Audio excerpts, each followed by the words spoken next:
everyone, my name is Han, and as a second speaker, I will talk about literary features in the first half of the 20th century, which is modernism.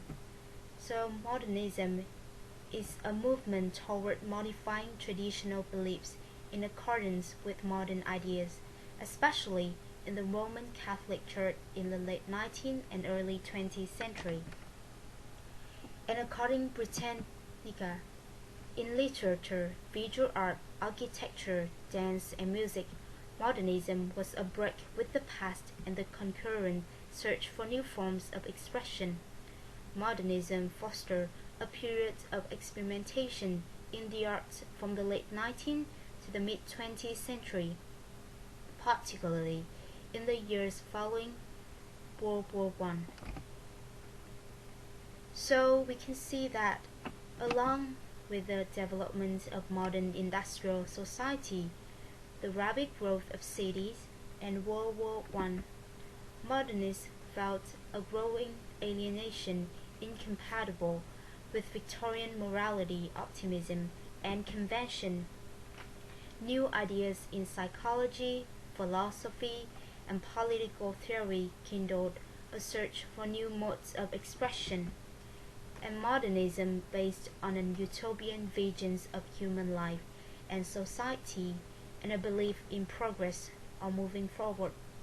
It assumed that certain ultimate universal principle or truths could be used to understand or explain reality. So how did modernism affect literature? We will look at modernism in literature in three aspects: poetry, novels, and dramas. First of all, in poetry, poets abandoned traditional rhyme scheme and wrote in free verse. They used poetic line with flexibility of line length and massive use of alliteration and assonance. So alliteration is the use of the same sound at the beginning of several words that are close together, and assonance is the similarity in sounds between two syllables that are close together. And in modernist poetry, there is no use of traditional meter and no regular rhyme scheme.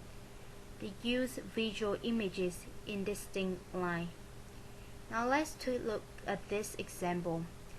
Let us go then, you and I, when the evening is spread out against the sky, like a pension etherized upon a table. Let us go through certain half-deserted streets, the muttering retreats of breathless nights in one-night cheap hotels and sawdust restaurants with oyster cells, streets that follow like a tedious argument of insidious intent to lead you to an overwhelming question. Oh, do not ask what it is. Let us go and make our visit. So, this is a work by Thomas Easton Eliot. It is a free verse and had the flexibility in line length, and he used massive use of assonance here, such as I, sky, street, retreat, and it, visit. And we can see that there is no use of traditional meter as well as no regular rhyme scheme here. So this is a typical modernist poetry. Some of the famous poets can be named are William Butler Yeats and Thomas Easton Eliot. Now let's look at the novels. Modernist novel mix images from the past with modern languages and themes, creating a collage of style. The inner workings of consciousness were common subjects for modernists. This preoccupation led to a form of narration called stream of consciousness. So, stream of consciousness come in variety of stylistic form and characterized by associative leaps in syntax and punctuation. It creates the impression that the reader is eavesdropping on the flows of conscious experience in the character's mind.